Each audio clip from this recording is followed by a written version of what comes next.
Assalamualaikum warahmatullahi wabarakatuh. Alhamdulillah, assalatu wassalamu ala rasulillah Sayyidina wa maulana Muhammad ibni Abdillah wa ala alihi wa sahbihi wa mawalah. Wa la hawla wa la quwwata illa billah, amma ba'd. Hadirin wal hadirat, ibu-ibu yang solehah, yang semoga dimuliakan oleh Allah Subhanahu wa taala, yang semoga tidak ada yang hadir di tempat ini kecuali Allah berikan panjang umur dalam keadaan taat kepada Allah Subhanahu wa taala. Tidak ada yang datang ke tempat ini dalam keadaan memiliki dosa kecuali Allah ampunkan semua dosa-dosanya. Tidak yang datang ke tempat ini dalam keadaan memiliki hajat, kebutuhan, semoga Allah cukupi semua hajat kebutuhannya. Tidak ada yang datang ke tempat ini dalam keadaan masih sakit, masih mengidap penyakit, kecuali Allah sembuhkan dari berbagai macam penyakitnya. Tidak ada yang datang ke tempat ini dalam keadaan memiliki problem, masalah, kecuali Allah mudahkan dan selesaikan semua masalahnya. Tidak ada yang datang ke tempat ini dalam keadaan masih memiliki hutang, kecuali Allah mudahkan untuk melunasi daripada hutang-hutangnya. Dan semoga Allah jadikan keluarganya, keluarga yang sakinah, mawaddah, warahmah, putra-putrinya, putra-putri yang soleh dan solihah. Dan semoga Allah bimbing kita semua, bimbing untuk senantiasa nikmat, semakin nikmat, melaksanakan ibadah kepada Allah Subhanahu wa taala, dan hingga akhir hayat kita mendapatkan husnul khatimah. Amin amin ya rabbal alamin. Hadirin wal hadirat hadani Allah wa iyyakum ajma'in.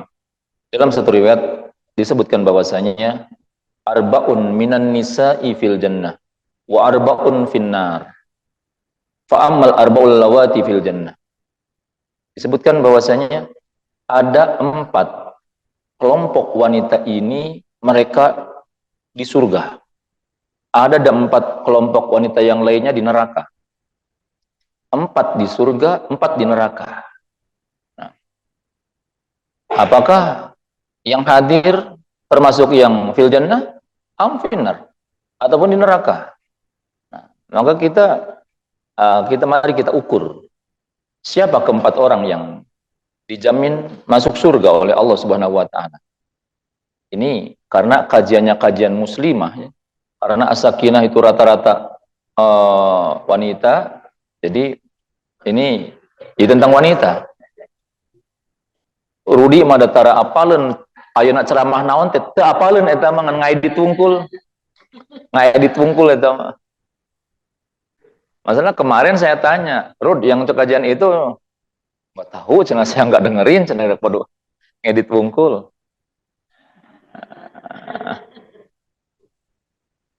Nama-nama malaikat udah apal, Rud? Udah, berikut itunya.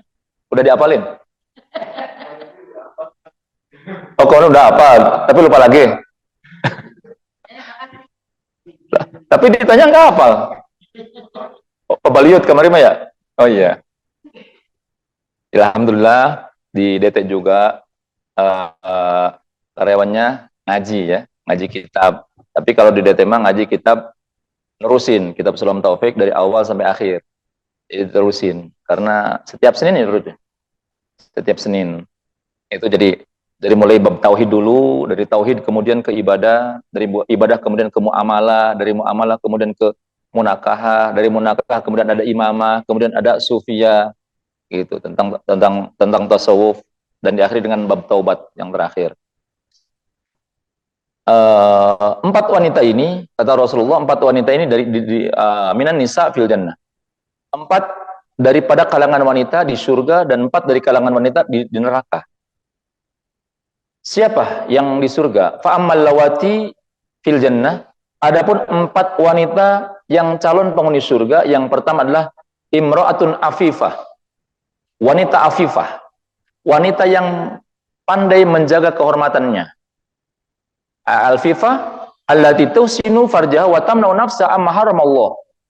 Al-afifah adalah wanita yang menjaga kemaluannya dan menjaga dirinya dari hal-hal yang diharamkan oleh Allah. Itu afifah. Setiap kita mesti afifah. Afifah itu adalah orang yang menjaga kemaluannya dan menjaga dirinya dari hal-hal yang diharamkan oleh Allah Subhanahu wa taala. Ada dalam kitab Al-Mu'jam Lisanul Arab, makna afifah adalah al-kaffu amma la yahillu wa yajmul. Afa'il maharim wal atma ad-dani'ah ya ifah. Yang pertama, wanita yang afifah. Yang kedua, wanita calon penghuni surga adalah ta'i'atun lillahi wa li zawjiha. Wanita yang taat kepada Allah dan taat kepada suaminya. Taat kepada Allah jelas, dan juga taat kepada suaminya. Ini wanita calon penghuni surga. Nanti bagaimana ketaatan itu dalam bentuk seperti apa? Kemudian yang ketiga, wanita calon penghuni surga adalah waludun sobiratun qani'atun bil yasir ma'a zawjiha dzata hayain in ghaba anha hafadat nafsa wa malah sobiratan wa in hadara amsakat lisanaha anhu. Jadi yang ketiga adalah waludun sobiratun qani'atun bil yasir ma'a zawjiha. Itu yang ketiga. Jadi yang pertama siapa tadi? Afifat apa? Yang kedua? Yang ketiga? Udah.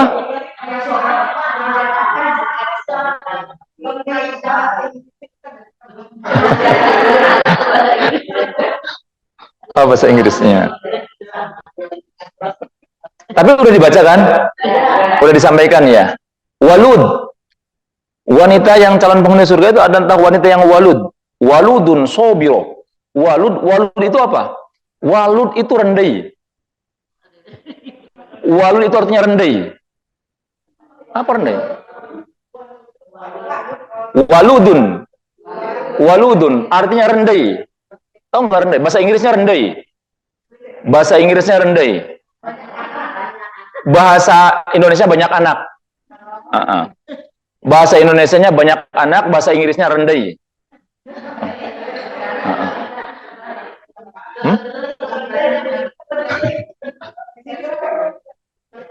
Jadi waludun, wanita yang punya anak banyak.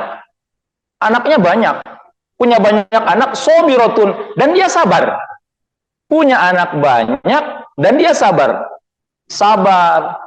Qani'atun bil yasir. Ini masih kriteria yang ketiga. Banyak anak.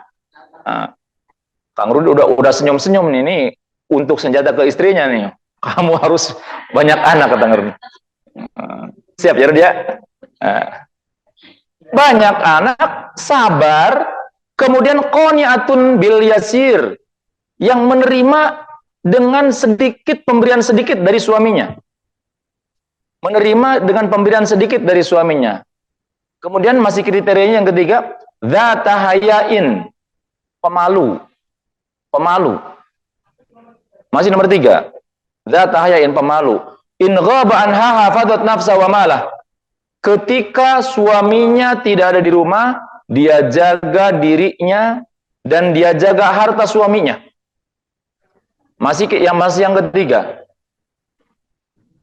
Wa in hadoro, ketika suaminya datang, ketika suaminya hadir, ada amsakat lisanaha anhu, maka dia tahan lisannya dari menyakiti hati suaminya. Itu. Masih yang ketiga itu. Sampai situ. Jadi yang ketiga kriteria wanita calon penghuni surga adalah waludun sobirotun, wanita yang banyak anak, yang sabar, menerima apa adanya, pemberian sedikit daripada suaminya, sangat pemalu. Kalau suaminya tidak ada, maka dia jaga dirinya dan jika jaga harta suaminya. Dan ketika suaminya datang, suaminya ada, maka dia jaga lisannya, dia tahan lisannya dari menyakiti hati suaminya. Itu yang keempat. 3 ya. Yang ketiga. Kemudian yang kelima. Oh, yang keempat. Habis 3, 4 ya. Warabi'atu. Yang keempat, imra'atun mata anha zawjuha wa taraka laha auladan sigharan fahabasat nafsaha ala auladiha wa rabbataha wa ahsanat ilaihim wa lam tatazawwaj khasyata ayyudayyi'u. Yang keempat adalah imra'atun mata anha zawjuha. Jadi yang keempat itu adalah siapa tadi? Imra'atun mata anha zaujuha. Imra'atun wanita, mata meninggal, anha dari dia, zaujuha suaminya. Wanita yang ditinggal mati oleh suaminya. Jadi yang keempat adalah wanita yang ditinggal mati oleh suaminya, wa taraka laha auladan sigoron, dan suaminya itu meninggalkan anak yang banyak yang masih kecil-kecil. Orang juga ini tadi meninggalkan anak yang masih kecil-kecil. Fahabasat nafsaha ala auladiha, maka dia tahan dirinya untuk anak-anaknya. Dan dia mengurus dan mendidik anak-anaknya dan mengajarkan akhlak kepada anak-anaknya. Walam tatazawwaj, dan dia tidak menikah lagi karena takut menyia-nyiakan anak-anaknya. Panjang tuh? Panjang. Enggak calon penghuni surga panjang. Gitu. Yang keempat non tadi teh? Wanita yang ditinggal ke mana? Kalau ditinggal mati oleh suaminya, biasanya ditinggal ke Sumatera, ke mana gitu. Ditinggal mati oleh suaminya, kemudian meninggalkan banyak anak yang masih kecil-kecil. Masih kecil-kecil terus dia menahan dirinya untuk mengurus anaknya dan mengajarkan akhlak kepada anaknya. Dan dia tidak menikah lagi dengan laki-laki lain karena khawatir menyia-nyiakan anak yatim itu. Karena khawatir menyia-nyiakan anak yang ditinggalkan oleh suaminya itu. Itu 4 kategori wanita calon penghuni neraka surga ya. 4 calon penghuni surga. Nah, kira-kira ayat itu salah satu hiji dinu ieu tah. Ayat itu. Rendah itu.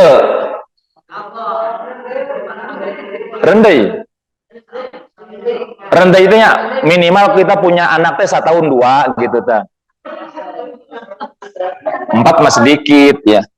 Bukan 1 tahun 2 tahun sahiji namanya gitu. Bukan 1 tahun 2 tahun hiji ya. Gitu. Harus seneng punya anak banyak teh atuh ya. Ini disunahkan. Nanti kalau orang yang banyak anak itu dibanggakan oleh Rasulullah. Karena Rasulullah itu akan berbangga-banggaan dengan umat-umat yang lain, dengan nabi-nabi yang lain, karena umatnya banyak. Palo-palo umat. Nanti di akhirat itu pada hari kiamat itu palo-palo umat. Orang yang paling banyak umatnya, kemudian paling banyak memasukkan penghuni surga ini penghuni surga paling banyak siapa nih? Itu. Makanya disunahkan banyak anak, memperbanyak anak karena Gusti Allah. Bukan banyakin anak supaya banyak rezeki. Enggak, banyakin anak karena Gusti Allah. Banyakin anak karena mau nyenengin Rasulullah, biar Rasul seneng, biar Rasul bangga. Jadi makanya amal kita itu langsung niatkannya itu kepada Allah, kepada Rasulnya. Udah tenang. Kalau kita sudah niat kita sudah kepada Allah, kepada Rasulnya, nggak akan kecewa. Demi Allah nggak akan kecewa. Mau kita hasil, nggak bakal kecewa. Karena Allah itu hanya melihat kepada usaha, bukan kepada hasil. Karena hasil itu hak prerogatif Allah. Makanya niatkan segala sesuatunya karena Allah. Nah, jadi itu yang pertama. Kemudian lanjutkan dulu wa ammal arba'u allawati finnar. Adapun 4 wanita yang calon penghuni neraka. Ini mah nggak usah ya. Neraka. Kita makan pengen ke surga, ngejar yang itu, yang 4 yang itu yang. Tapi buat pelajaran. Oh, buat pelajaran ya. Jadi baca aja yang ini juga. Baca ya. Tapi jangan ditiru nih yang ininya. Yang 4 yang penerakanya. Jangan ditiru, jangan diikutin ya. Jangan diikutin. Ini hanya untuk untung saja. Apa untung? Oh, cermin, hanya untuk cermin saja. Supaya kita nggak seperti ini. Nah, Wida mata apa enteng apa? Enteng itu ya enteng, si kabayan sama si enteng ya. Oh, itu yang pertama. Yang pertama, famroatun badi atulisan ala zaujiha.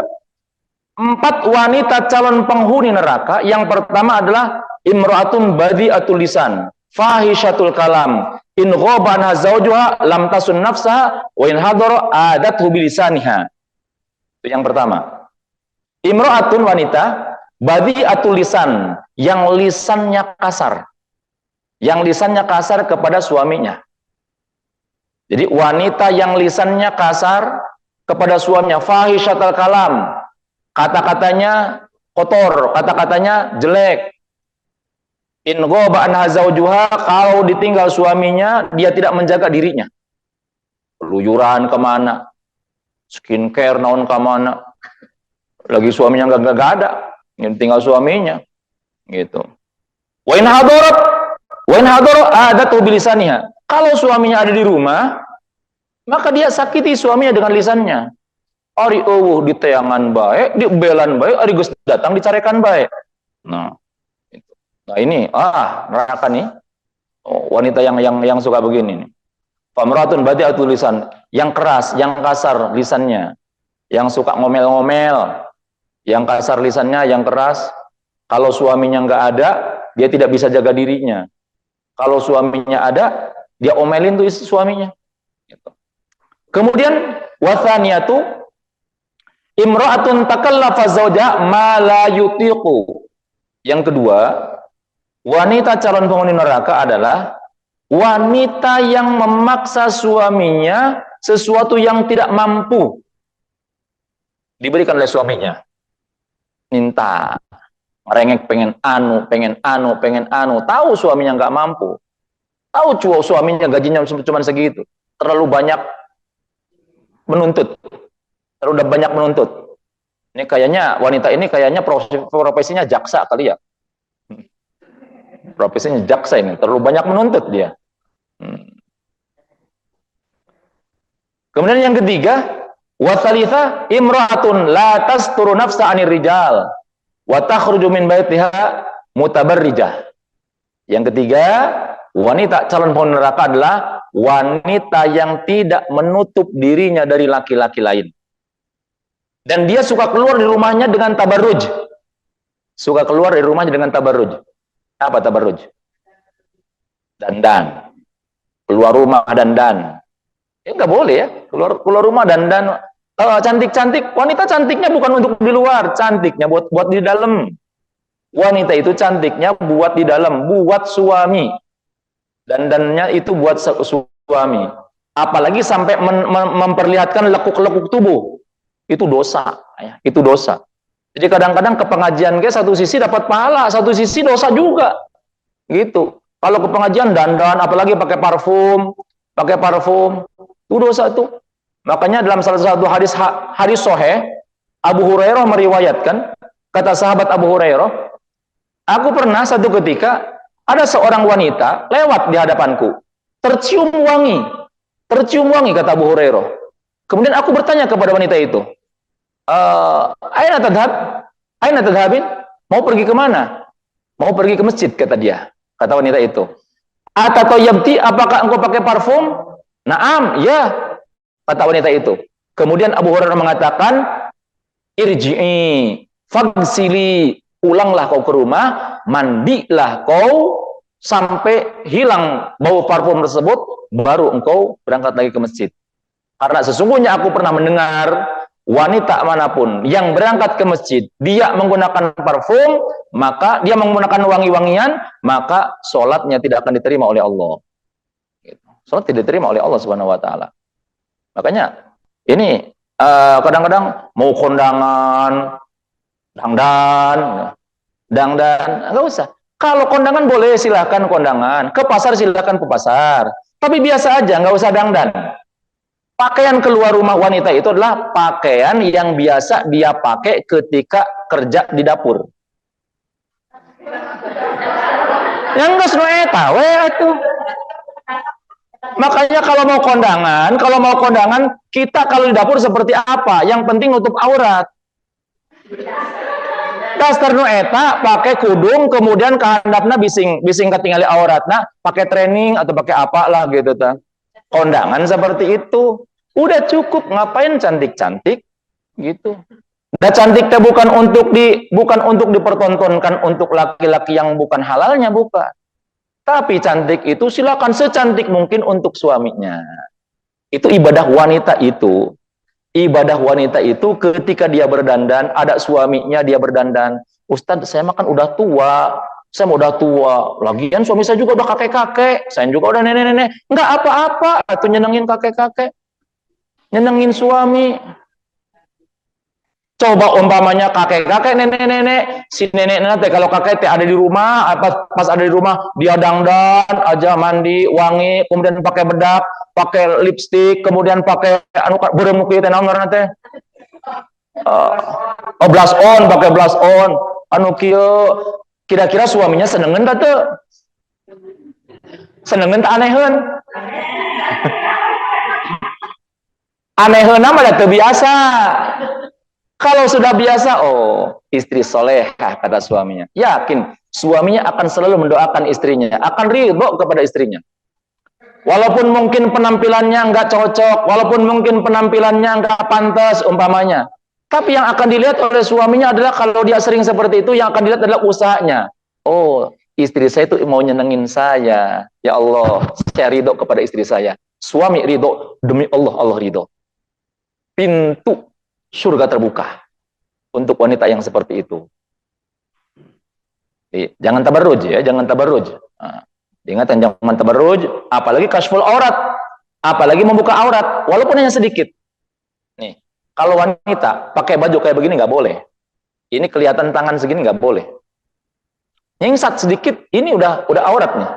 Ini udah aurat nih. Makanya pakai mangset ya. Hah? Oh manset. Oh bukan mangset. Manset ya. Oh ya manset ya, manset bukan mangset ya. Beda ikhfa mereka mangset gitu. Kan belajar tajwid dulunya itu ya. Oke, diajaran dari Ibu Niki huruf idhar ya sabaraha gitu. Huruf ifa ya sabaraha. Ifa kabagi sabaraha bagian. Nanti ikhlab dengan hiji. Oh iya, ini udah ada pelajaran itu belum? Bukan. Tashihul qiraatil Quran. Memperbaiki bacaan-bacaan dalam Al-Qur'an. Yang wajib bacaan-bacaan wajib dalam Al-Qur'an.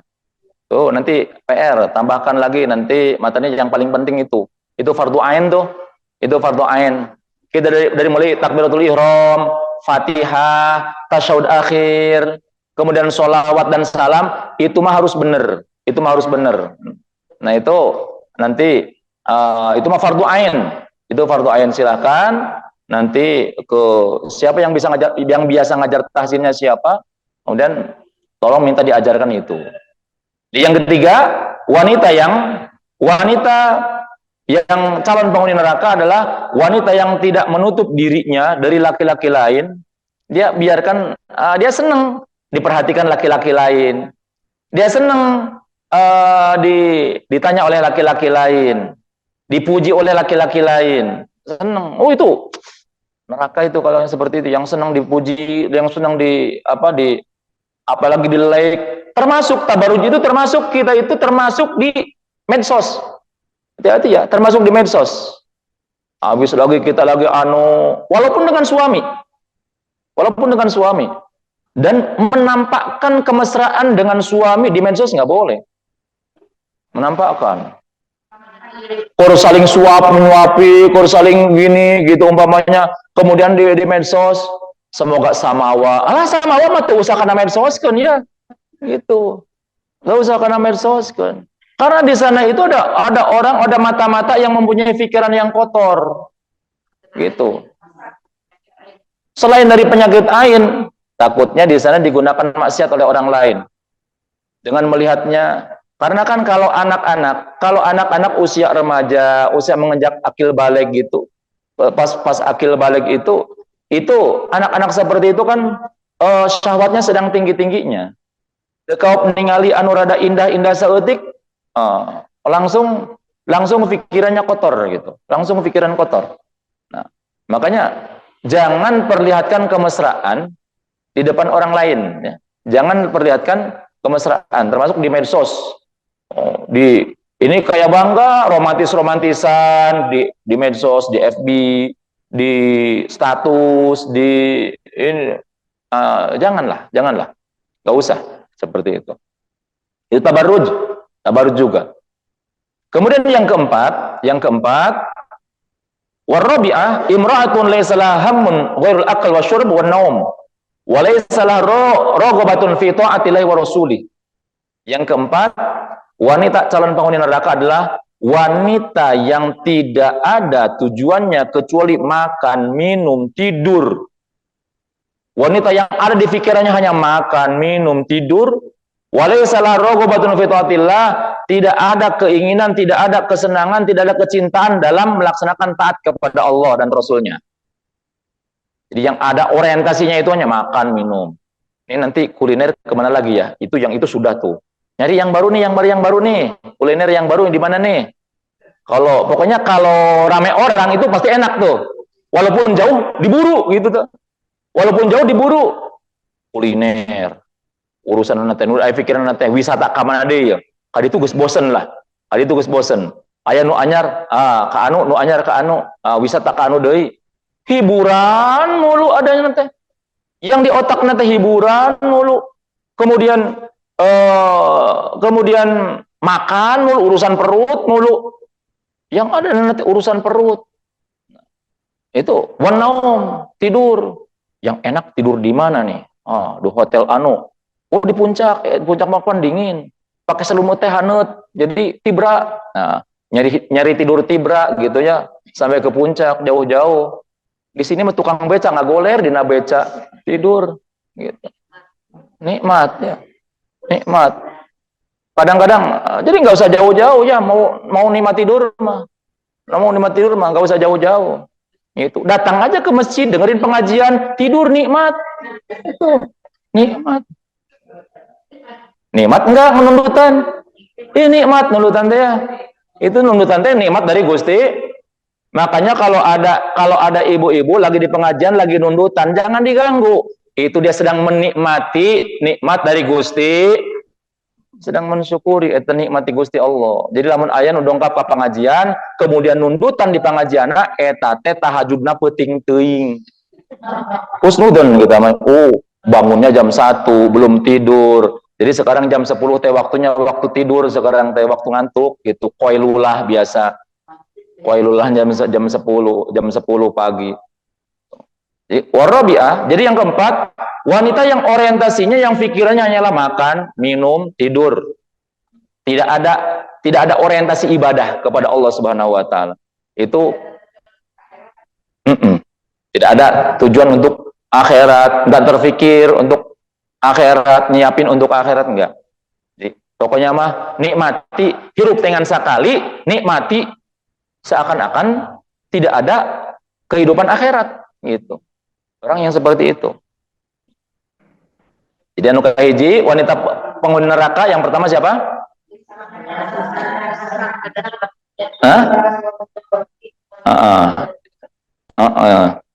Non hiji wanita yang lisannya kasar, suka nyakitin suami dengan lisannya. Kemudian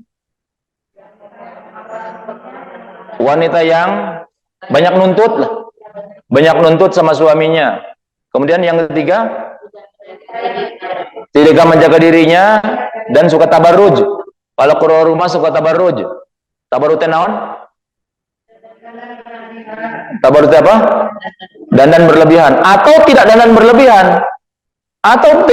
berlebihan. Tapi menampakkan perhiasan, menampakkan lekuk-lekuk tubuhnya, itu tabarruj juga. Menutup aurat, tapi lekuk tubuhnya kelihatan. Makanya kalau mau senam, senamnya senam yang syar'i. Senamnya pakai gamis gitu. Pakai gamis. Atau kalau enggak ya senamnya jangan di pinggir jalan ya, jangan di jalan raya. Para Prideyan senamnya di pinggir jalan, kan banyak lalu lalang laki-laki di situ. Senamnya di gym di tempat tertutup. Boleh kalau itu mah. Kalau sesama dengan wanita, asalkan tidak menimbulkan fitnah, maka itu boleh. Seperti itu. Jadi walaupun pakai training, walaupun pakai yang agak ketat-ketat gitu. Kemudian yang keempat apa?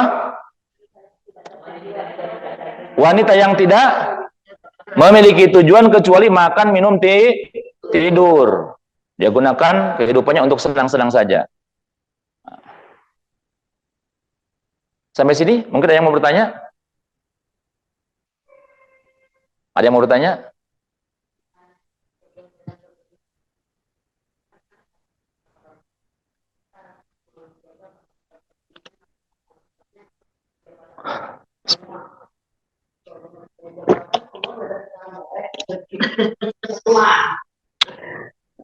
Baik.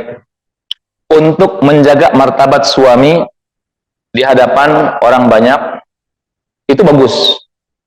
Itu bagus, kita harus jaga harga diri suami di depan orang lain. Apalagi di hadapan koleganya. Tapi tanpa merusak hukum Gusti Allah. Tanpa merusak martabat Gusti Allah. Aturan-aturan Gusti Allah. Silakan. Makanya nggak usah ikut. Nggak usah ikut, ngapain?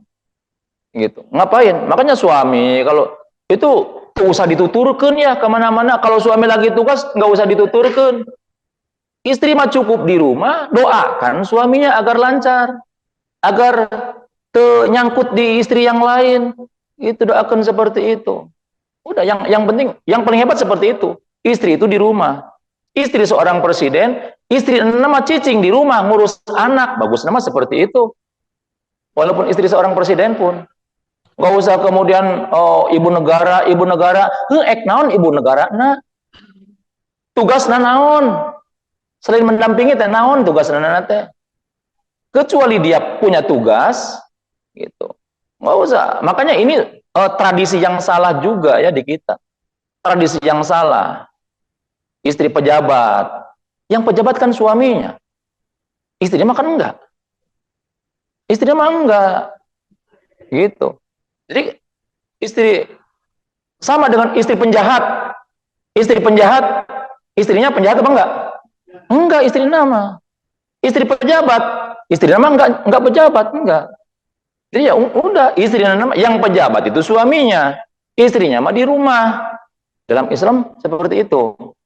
Coba kalau Abu Bakar lagi kemana gitu, Abu Bakar kan khalifah tuh, presiden tertinggi.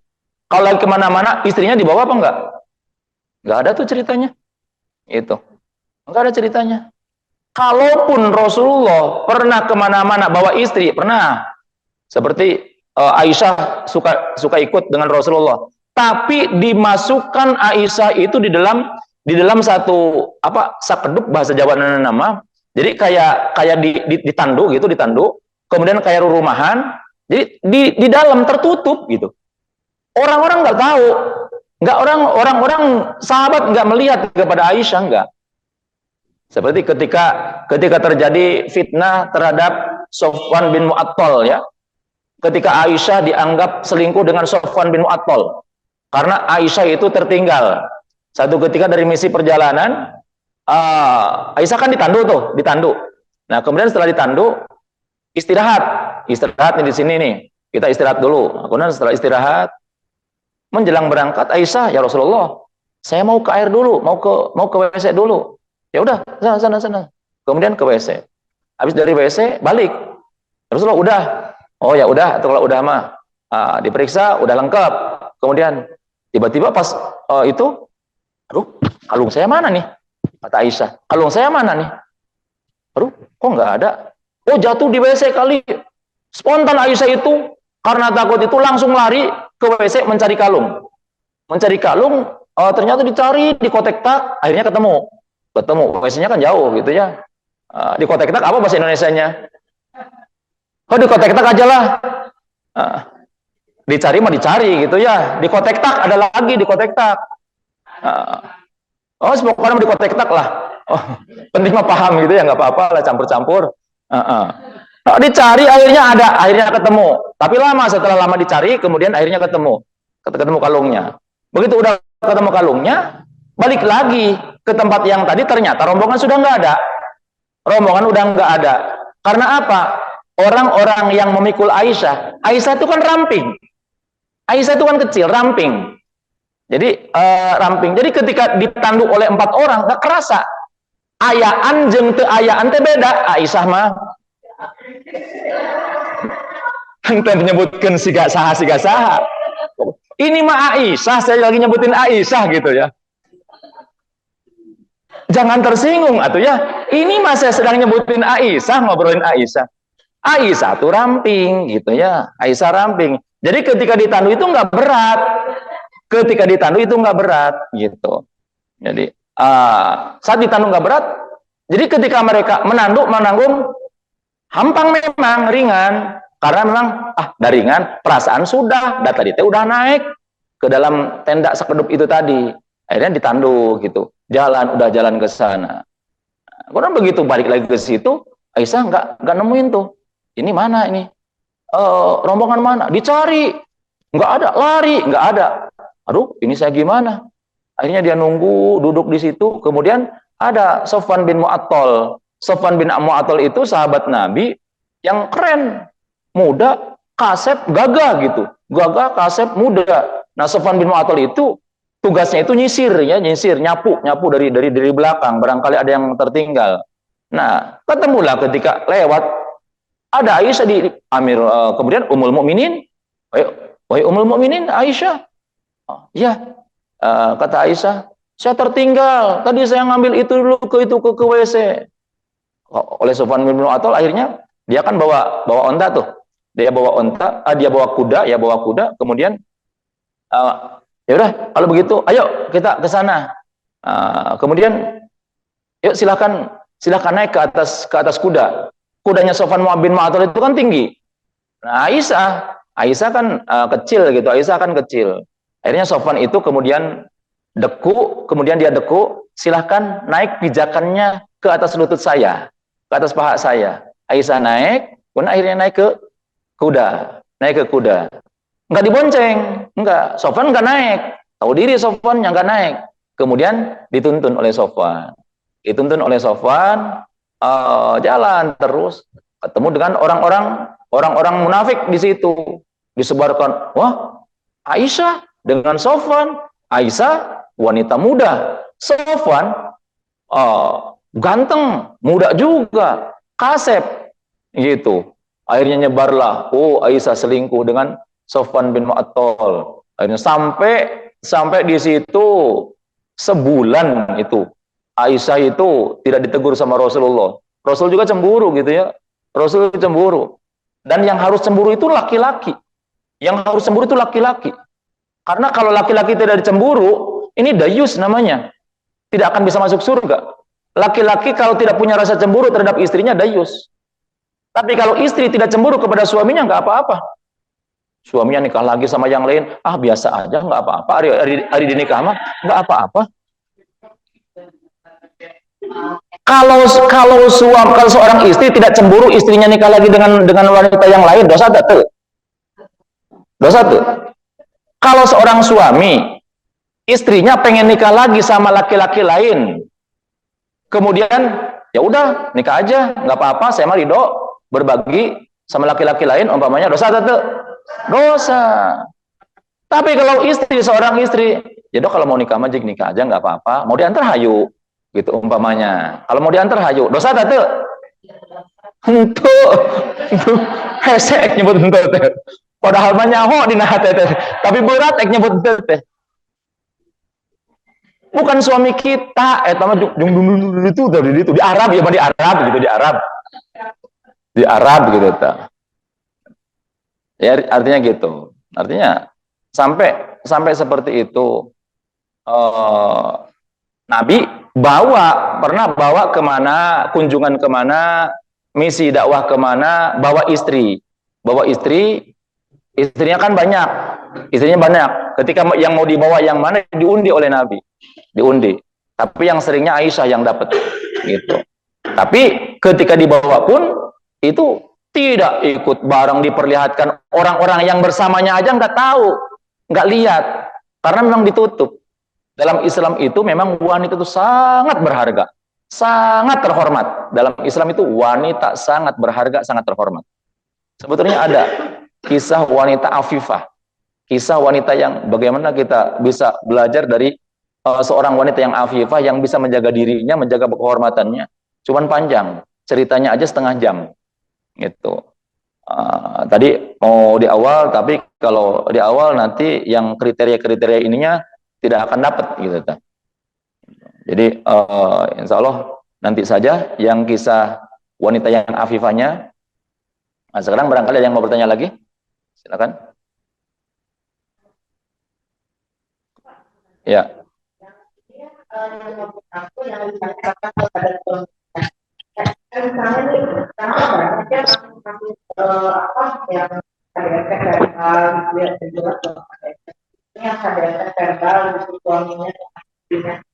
Ya kan mungkin ya namanya manusia kan ada sama ya kadang kesabaran ada kan ingin membela diri oh kan selama mungkin bertahun-tahun atau mungkin sekali diapain dia membela diri dan aja gitu kan pasti langsung ada keluar misalnya kata-kata itu kalau itu. Baik. Yang pertama, ketika seseorang itu niatnya karena Allah, ketika dia niat karena Allah, apapun yang dia hadapi, itu niatkan untuk mendapatkan ridho Allah Subhanahu wa Ta'ala. Kalau memang suka dikasari, terlalu sering dikasari oleh suami umpamanya, dan suami tidak memberikan hak-haknya, ada hak seorang wanita untuk nuntut cerai, ada, boleh. Kalau memang benar seperti itu. Tapi kayaknya itu kalau suami juga yang berkata kasar seperti itu tidak ujug-ujug berkata kasar ya, tidak ujug-ujug berkata kasar. Nah, itu juga ada sebabnya. Makanya harus dicari sebabnya. Kenapa suami saya berkatanya kasar? Pan memeh menikah tekan meureun perkenalan heula. Sebelum pernikahan teh meureun perkenalan heula walaupun dia begitu jauh. Tapi adalah bayangan gitu, bayangan. Yang kemudian dalam perjalanan rumah tangga itu ada apa dengan suami saya? Kenapa dia kata-katanya kok kasar? Itu. Ada yang salah gitu. Salahnya dari dia apa dari saya? Barangkali saya dari saya gitu. Jadi kembali dulu ke kita. Jangan bela diri dulu. Jangan bela diri dulu. Mungkin saya kurang mendoakan kepada suami saya. Mungkin saya kurang pelayanan kepada suami saya. Ini kita bicara konteks wanita ya, bicara konteks wanita. Kalau di hadapan para laki beda lagi. Saya keras kepada laki-laki. Keras kepada laki-laki yang dolim kepada istrinya ya. Yang dolim kepada istrinya. Jangankan dengan verbal, jangankan dengan kata-kata. Apalagi dengan fisik gitu, apalagi dengan fisik. Tidak memberi nafkah saja. Suami yang tidak memberi nafkah saja. Itu ancamannya itu neraka. Koret kepada istri, ancamannya itu neraka. Gitu. Karena apa? Karena sehari saja suami nggak memberikan nafkah kepada istri, yakin istri itu akan nuntut kepada suami di akhirat. Apalagi kata-kata kasar. Karena ada kewajiban mu'asyarah bil ma'ruf. Mu'asyarah bil ma'ruf.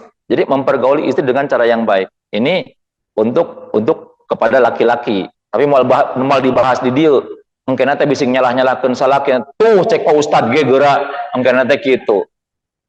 Yang penting disiapkan kita dulu untuk perempuan, ya ngaji perempuan. Wayahna, ngaji perempuan. Jadi sabar. Mungkin kita ada yang salah dengan kita. Karena kalau istrinya udah baik, udah nurut, santun, umpamanya kepada suami, masa sih suami mau kasar gitu? Yang ada mah suami yang suka dikasarin sama istri. Yang ada mah kebanyakan mah sing ari ngomong biasanya banyakan suami atau banyakan istri. Sekarang mah ada banyakan gitu ya, banyakan istri ngomong teh gitu. Banyakan istri. Nah, jadi ketika suami banyak ngomong, banyak ngomel kepada istri, ada yang salah. Ada yang salah. Apa yang salah teh? Jadi kita introspeksi. Minta kepada Allah, ya Allah, saya terima, saya ridho punya suami. Ini adalah laki-laki pilihanmu ya Allah, untuk mendampingi saya, untuk menjadi imam saya di dunia dan di akhirat nanti ya Allah. Ya Allah, jadikan suami saya soleh ya Allah. Jadikan menjadi imam yang baik ya Allah. Doakan terus ya Allah. Kalau saya ada salah, tolong perlihatkan kesalahan saya kepada saya dan anugerahkan kepada saya untuk memperbaiki kesalahan tersebut. Minta kepada Allah Subhanahu wa taala. Jadi minta jangan minta ditembongkan. Ya Allah tembongkan kebenaran, ya Allah tembongkan kebenaran. Jangan minta diperlihatkan kebenaran kepada Allah. Begitu diperlihatkan kebenaran ternyata yang benar suami umpamanya. Kita juga yang malu. Mending minta kepada Allah, kalau ada yang salah dari saya ya Allah, tolong perlihatkan kepadaku kesalahan-kesalahanku dan anugerahkan kepadaku untuk bisa memperbaiki kesalahan ini ya Allah. Tumbuhkan ya Allah, tumbuhkan keindahan di rumah tangga kami ya Allah. Minta kepada Allah. Tumbuhkan keindahan di rumah tangga kami ya Allah. Jaga rumah tangga kami ya Allah. Minta kepada Allah Subhanahu wa taala. Demi Allah, kalau kita berserah diri kepada Gusti Allah mah, sekeras apapun kita punya suami, demi Allah akan luluh, akan lunak. Allah yang maha membulak-balikan hati manusia. Allah. Umar bin Khattab sakitu kerasna lembut kepada suaminya mah, kepada istrinya mah. Oh iya ya, Umar bin Khattab nggak punya suami ya. Umar bin Khattab lembut kepada istrinya, kepada keluarganya, karena dilembutin, gitu. Dan ketika sudah lembut, istrinya sudah lembut, sakalina istrinya kasar teh ya nggak ngelawan gitu. Yang sering, bahkan Umar bin Khattab paling sering dimaki sama istrinya. Dicarekan teh apa bahasa Indonesianya, dimarahin ya sama istrinya gitu. Jadi seperti itu, kurang doa mungkin gitu. Ini mungkin kurang doa. Jadi kalau segala sesuatu teh, kita jangan langsung menilai dari keburukannya, jangan menilai keburukannya. Oh, saya teh dicarekan, dimarahin sama suami, mungkin saya juga suka marah-marah. Ternyata nggak enak ada dimarahin teh ya. Berarti saya juga jangan suka marah-marah sama orang, apalagi sama pasangan atau sama anak. Tambah, mending daripada marah-marah, kalau kita daripada marah-marah, mending doa ke Gusti Allah, mending pikir ke Gusti Allah. Lagi marah. Makanya nanti kalau kalau lagi enjoy ini, suami istri itu kalau lagi enjoy, itu usahakan kalau sedang lagi enjoy, lagi enak gitu, bikin komitmen. Kita jangan marahan ya. Udah marahannya yang kemarin-kemarin aja, yang udah mah udah. Sekarang mah kedepannya jangan marahan ya. Kalau seumpamanya yang satu marah, nanti kita bikin komitmen. Kalau yang satu lagi marah, maka yang ini baca sholawat gitu. Kan gini, Nabi mengatakan termasuk orang yang celaka, orang yang ketika disebut nama Nabi Muhammad, dia tidak bersolawat kepada Nabi. Jadi ketika kita mendengar nama Nabi Muhammad, kita bersolawat, Shallu ala Muhammad. Nah, nanti kalau pas suami lagi marah, kamu tuh ya, Shallu ala Nabi Muhammad. Sallallahu alaihi. Ya iya sih, Shallu ala Muhammad. Begitu marah, sholawat lagi. Begitu marah, sholawat lagi. Dia kan nggak kunjung-kunjung atuh aing marah naik irama aku bersolawat mah gitu kan. Ya udah, nanti akan lembut, hatinya akan lembut hatinya. Sikapnya seperti itu. Nggak usah lah kita bela diri di hadapan Allah, bela diri di hadapan suami. Udah, kalau kita udah berserah diri kepada Allah, ya Allah, saya mengalah karenamu ya Allah, daripada saya banyak omong, daripada saya biar nanti engkau aja yang menunjukkannya ya Allah. Allah yang menunjukkan kebenaran. Kalau kita yang menyampaikan kebenarannya, kita bela diri, nggak bakalan percaya. Dianggapnya ngeles. Kalau orang lagi marah itu nggak bakalan nerima hujah orang lain. Lagi marah itu pikirannya dikuasai setan. Lagi marah itu diemin aja, doain aja gitu. Bikin setan itu kecewa, hinakan setan. Ketika suami marah, istri Allahumma shalli ala Muhammad, Allahumma shalli ala Muhammad, istighfar Allah, ya Allah. A'udzubillahi minasyaitonir rajim. Bismillahirrahmanirrahim. A'udzu min hamazati syayatin wa a'udzu bika rabbi ayahdurun. Minta perlindungan kepada setan. Oh, setan teh dikirain teh mau marah. Setan teh terhina jadi setannya. Jangan kabawakeun. Jangan kabawakeun. Suami marah, ikut marah. Judulnya membela diri. Bukan membela diri, tetarima eta mah. Gitu. Jadi tetarima. Jadi ciptakan keindahan dalam rumah tangga. Yang satu marah, yang lain diam. Diam udah dengerin. Mending istighfar. Jadi kalau suami lagi marah, keur melekpek ceramah keur khutbah umpamana teh, astagfirullahaladzim, Allahumma sholli ala Muhammad, Allahumma sholli ala Muhammad, Allahumma sholli ala Muhammad. Si mama kalau suami lagi ngomong didengerin, cuma sambil mikir, subhanallah, subhanallah, subhanallah, subhanallah, subhanallah, subhanallah. Tuh kan, iya sok didengerin, tapi daripada diam kan sambil pikir enak, subhanallah, subhanallah, subhanallah, subhanallah, subhanallah. Nggak bakalan lama marahnya, malu sendiri. Ya udah, atuh papa juga mau pikir juga. Ya udah pikir bareng kalau begitu mah. Jadi enak kalau gitu mah. Indah rumah tangga. Allah a'lam bishawab. Ada lagi? Kalau tidak ada, obat. Baik.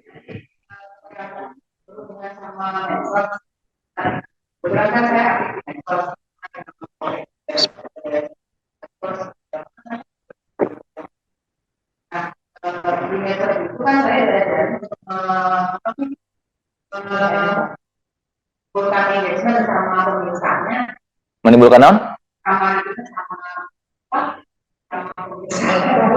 penontonnya. Selain saya aktivitas pemirsa, katanya harus nampakin buat mereka. Dan selama ini setelah saya nampakkan ini,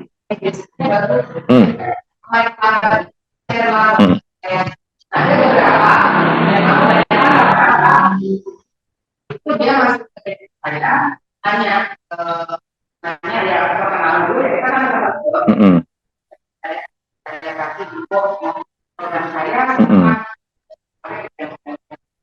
dan kebanyakan mereka tuh ini yang terasa terjadi mereka tuh tetap di sistem walaupun tidak program tapi tetap ini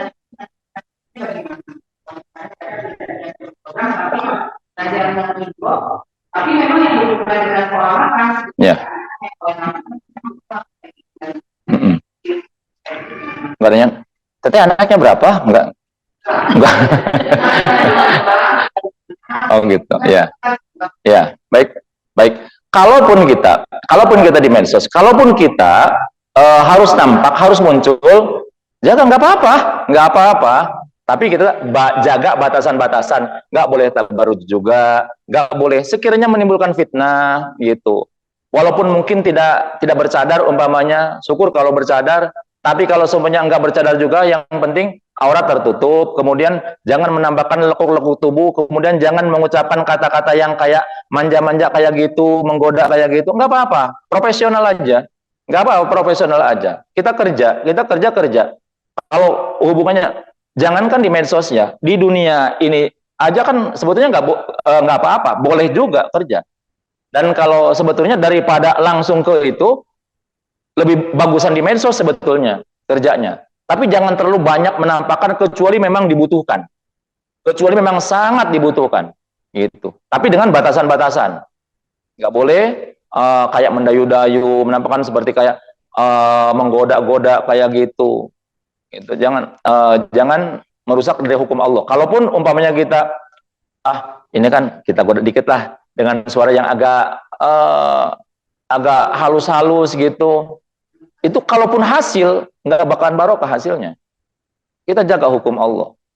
Allah sang pemberi rizki. Nanti Allah kalau kita menjaga hukum Allah, nanti Allah yang jamin. Allah yang akan berikan rizki kepada kita. Gitu. Jadi silahkan, tapi jaga syariat, pakai pakaian yang syar'i tanpa aina makan ada kadang-kadang pakaian si syar'i, kadang bercadar, tapi ngomongnya meliuk-liuk gitu, mendayu-dayu kayak begitu, itu nggak boleh. Itu mendingan yang telanjang aja kalau yang gitu, maksudnya bukan kan bisa disalah ieukeun. Bukan. Jadi kalau daripada yang seperti itu memang merusak image gitu mah ya, merusak image. Gitu, ininya pakai tertutup, bahkan pakai pakai cadar, tapi omongannya jorok. Nah, itu nggak boleh. Itu merusak image muslimah. Kalau yang seperti itu, mah. Jadi silahkan, tapi jaga pribadi kita sebagai seorang muslim.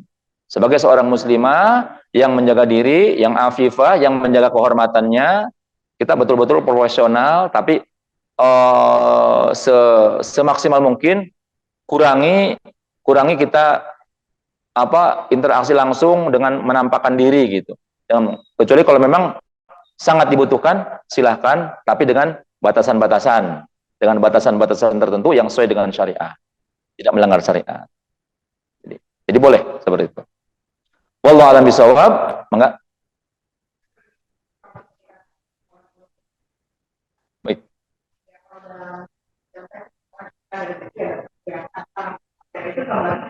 Baik. Dalam Al-Quran Allah berfirman, wa amma bi ni'mati rabbika fahaddits. Adapun nikmat dari Allah fahaddits, maka ceritakan. Dan Allah senang ketika Allah memberikan nikmat kepada seorang hamba. Dalam hadisnya, hadis sahih, Allah senang ketika memberikan nikmat kepada seorang hamba, oleh hamba tersebut nikmat tersebut digunakan, dipakai, dinikmati. Allah senang. Tapi tetap dengan catatan tanpa melanggar hukum-hukum Allah. Tanpa melanggar hukum-hukum Allah. Silakan. Punya perhiasan, pakai perhiasan. Di mana? Di rumah. Di rumah. Ada orang sebagian yang ketika sudah punya perhiasan tenang, jongjon, betah, bahagia. Ada saya punya itu, ada dia itu dapat arisan, Gus, mau beli perhiasan, mau beli emas. Begitu dia dapat arisan, ada yang mau jual rumah, ada yang mau jual toko, tapi dia butuh dengan toko tersebut. Akhirnya oleh suaminya teh, harus dipakai dulu ya, dipakai beli toko dulu, itu kita kan butuh sama toko itu untuk usaha kita. Ya udah atuh, daripada nginjem cenah gitu, daripada pinjam ke bank, ya udah dipakai akhirnya. Tapi si istrinya itu yang duitnya dipakai untuk beli toko, padahal kebutuhan dia juga, hampir stres. Tuh jadi muli emas. Padahal matara dipakai emas nama. Cuman kalau punya emas teh seneng, dia itu seneng. Pakai di rumah sambil kalau masak teh gorombyong itu kan seneng gitu. Gorombyong dinikmati gitu. Jadi nggak usah ditampakkan kepada orang lain. Bukan untuk ditampakkan kepada yang bukan halalnya. Gitu. Apalagi untuk ngabibita batur. Nggak boleh untuk ngabibita. Gitu. Jadi kita syukuri dengan cara apa? Gunakan sesuai dengan tujuan si pemberinya. Si pemberinya kan Gusti Allah. Gunakan sesuai dengan tujuan si pemberinya. Jangan kemudian Allah berikan mata kepada kita. Kita kan harus syukuri ini. Kita harus nikmatilah. Ayo kita lihat ini yang indah-indah umpamanya. Lihat orat. Orat itu kan keindahan katanya. Ada katanya bagaimana hukumnya kalau bicara dengan budayawan, orang telanjang itu katanya indah. Jangan dilihat, pikirannya jangan kotor. Ini lihat keindahan ciptaan Tuhannya. Ya bukan ciptaan Tuhan, bukan masalah ciptaan Tuhannya, dia tadi dilarang Gusti Allah. Gitu. Jadi kita punya aturan, yaitu apapun boleh, silahkan. Yang penting tidak melanggar syariat dari Gusti Allah. Kita sudah ada aturannya. Jadi wanita kalau tidak boleh tabarrud, ya tidak boleh tabarrud. Perhiasan silahkan pakai di rumah. Saat di rumah, udah wanita mah rumah pengajian, udah itu, udah selamat seperti itu. Nggak usah banyak itu, nggak usah banyak banyak kamana, nggak usah. Surganya wanita itu di rumah.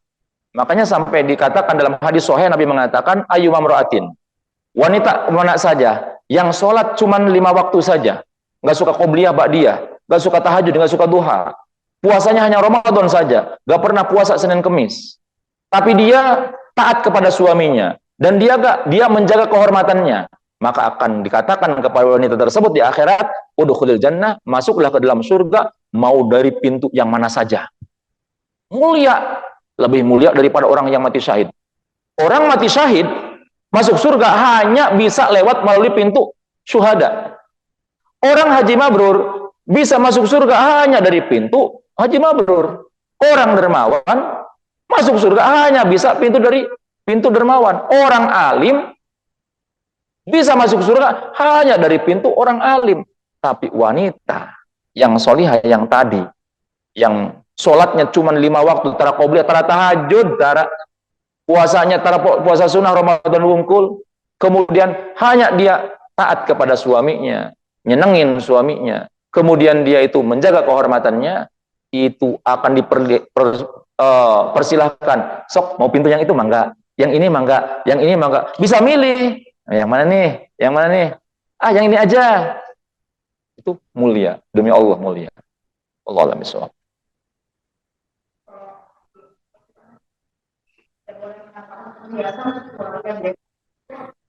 Ya, baik. Tidak boleh dalam surat dalam Al-Qur'an ya, dalam surat An-Nur itu disebutkan tidak boleh menampakkan perhiasan illa ma dhahara, kecuali yang nampak. Illa ma dhahara, kecuali yang nampak, ya artinya wanita itu artinya kecuali yang nampak ditampakkan kepada keluarganya. Artinya boleh menampakkan hanya kepada keluarganya, kepada yang halalnya ya, kepada yang halalnya. Beda, ada halal dan ada mahram. Kalau halalnya itu berarti suaminya. Kalau mahram itu berarti keluarganya. Kepada halal, kepada yang halal dan kepada mahramnya boleh. Yang tidak boleh itu kepada ajnabi, kepada laki-laki lain. Kalau kepada laki-laki, makanya harus istilahnya harus benar. Ada halal, ada haram, ada mahram, ada halal. Jadi ketika wanita sudah dinikah menjadi halal, bukan menjadi mahram. Kan sudah mahram, bukan mahram. Ari mahramanya itu orang yang haram orang dinikah. Ari istri mahram apa bukan? Halal istri mah bukan mahram. Istri itu ajnabiyah istri itu. Jadi istri itu ketika sudah dinikah, itu yang tadinya haram menjadi halal. Berarti wanita halalnya istri itu. Wanita saking halalnya sampai telanjang pun boleh. Enggak apa-apa. Telanjang pun boleh. Saking halalnya. Kalau dengan mahram masih ada batasan. Enggak boleh. Antara pusar dan lutut ditampakkan walaupun kepada mahram. Walaupun kepada keluarganya. Walaupun kepada ayahnya. Walaupun kepada anaknya. Nggak boleh, antara pusar dan lutut nggak boleh ditampakkan, gitu. Jadi gitu. Jadi perhiasan boleh silakan tampakkan, pakai ketika acara kumpul keluarga, pakai perhiasan, silakan, bagus, gitu. Yang penting tidak ada unsur riya, tidak ada unsur riya. Kita nikmati, seperti umpamanya kayak begini, kita menikmati nih, Allah kasih rizki, udah disediakan kopi nih. Itu udah disediakan kopi. Nah, ini kita bersyukur, syukuri. Udah disediakan, syukuri dengan cara dinikmati, diminum. Bismillah. Alhamdulillah. Ini dapat pahala kita seperti itu. Yang nyediainnya, dapat pahala lebih gede lagi. Yang nyediainnya, gitu. Yang nyiapin kopinya dapat pahala juga. Pahalanya double. Pahala sedekah, pahala kemuliaan majelis ilmu. Jadi beda ya. Kalau sedekah ke yang tempat yang seperti itu, pahalanya double. Kayak begini, minum kopi, bismillahirrahmanirrahim. Alhamdulillah. Kopi yang saya minum, air kopi yang saya minum, jadi tenaga. Saya gunakan nanti habis dari sini, tahsin di Nutron, tahsin di sana. Kalau untuk sekarang kajiannya, saya sampaikan. Nah, saya lillah karena Allah ngajar umpamanya dakwah. Ini saya bisa dakwah, saya bisa ini, saya bisa apa? Karena ada tenaga dari kopi ini. Maka orang yang nyediain kopi ini dia dapat pahala mengajar juga. Orang dapat pahala mengajar juga. Gitu. Makanya dalam hadis itu kan ada hadis itu masyhur, hadis yang menerangkan bahwasanya nanti di akhirat itu akan ada 4 kelompok orang yang rebutan pengen masuk surga duluan. Orang yang dijamin masuk surga rebutan pengen masuk surga duluan. Yang pertama orang yang mati syahid. Yang kedua orang yang haji mabrur. Yang ketiga orang yang dermawan. Yang keempat orang alim. Yang keempat orang alim. Ini rebutan, pengen masuk surga duluan. Mau saya duluan. Saya dulu, saya dulu, saya dulu. Ini diutuslah Allah mengutus malaikat. Selesaikan. Tanya tuh orang yang mati syahid. Kamu kenapa? Kamu pengen masuk surga duluan? Saya kan mati syahid. Allah kan ngejamin bahwasanya orang yang mati syahid masuk tanpa hisab, masuk surga tanpa hisab.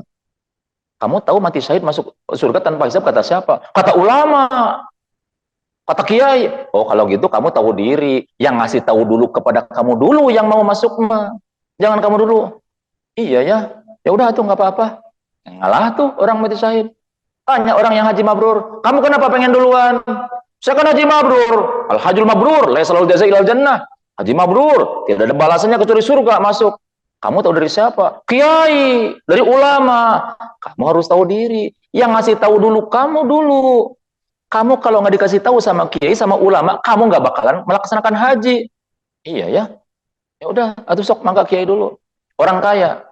Kamu kenapa pengen masuk surga duluan? Saya orang kaya, saya dermakan harta saya di jalan Allah. Orang yang berderma, bersedekah di jalan Allah masuk surga. Kata siapa? Kata kiai. Ya kalau gitu mah tahu diri harus kiai dulu, ulama dulu. Oh iya. Sekarang silakan ulama, kamu masuk duluan. Sok silakan kamu masuk duluan. Sekarang mah yang lain sudah pada sadar. Kemudian kata ulamanya, wahai malaikat, bener saya yang ngasih mereka semua. Saya yang ngasih tahu mereka semua. Cuman saya juga sadar bahwasanya saya bisa berdakwah ini karena saya didukung oleh orang-orang kaya. Saya didukung oleh orang-orang dermawan. Saya bisa bikin pondok. Saya bisa makan. Saya bisa dakwah karena saya dikasih makan sama orang-orang kaya. Karena saya dikasih fasilitas sama orang-orang kaya. Mobil yang saya pakai itu dari orang kaya. Dakwah saya jauh-jauh. Kalau tidak kamu saya susah ke sana. Makanya oleh karena itu saya udah ngalah. Jangan saya dulu, tapi orang kaya dulu karena dia yang memberikan fasilitas kepada saya. Itu masyhur hadis itu. Akhirnya orang kaya dulu yang masuk surga. Gitu. Makanya kita makanya kan dalam hadis itu hadis doif sih, cuman ini bisa digunakan dalam fadhilul a'mal. Bahwasanya sedekah itu macam-macam. Sedekah itu macam-macam. Sedekah kepada fuqara masakin, dapat pahala 10, dapat pahala 10. Sedekah kepada orang biasa lah. Orang biasa, sedekah kepada orang yang kaya, orang yang mampu dapat 10. Kemudian kalau sedekah kepada orang yang fakir miskin dapat 40, dapat 70. Kemudian kalau sedekah kepada anak yatim kita dapat dilipatkan lagi. Dapat sampai 500 sampai 700. Kemudian kalau sedekah kepada orang kepada keluarga, kepada kerabat itu lebih tinggi lagi. Lebih tinggi lagi kepada kerabat, kepada keluarga, sedekah kepada orang tua. Dan kemudian sedekah kepada orang alim itu pahalanya jauh lebih hebat, lebih daripada 900 kali lipat. Karena apa? Karena sedekah kepada orang alim itu hasil daripada sedekahnya akan digunakan untuk berdakwah di jalan Allah. Cuman kalau ustadz nyampaikan seperti ini, itu nganggap nanti ustadz hayang dibere gitu ta. Makanya kalau bukan dalam konteks seperti ini, jarang disampaikan. Jarang disampaikan, wah ustadz eta mah sedekah bae, eta mah hayang disedekahan bae, ustadz hayang dibere. Nah, jadi enggak, tapi itu harus disampaikan. Makanya kita kalau dalam pendidikan atau dalam pendidikan di lembaga-lembaga pendidikan ya, di lembaga-lembaga pendidikan agama, bukan mereka yang butuh kepada kita yang butuh kepada mereka. Kita pengen harta kita itu manfaat. Kita pengen harta kita itu kekal. Kita pengen harta kita itu abadi. Dengan cara apa? Sedekahkan di lembaga pendidikan yang di situ nanti pahalanya akan terus mengalir. Itu berarti kita telah telah menjadikan harta kita itu menjadi kekal abadi. Wallahu a'lam bishawab. Kita tutup bersama-sama dengan membaca doa kafaratul majlis. Subhanakallahumma wa bihamdika asyhadu an la ilaha illa anta Astaghfiruka wa atubu ilaik. Wassalamualaikum warahmatullahi wabarakatuh.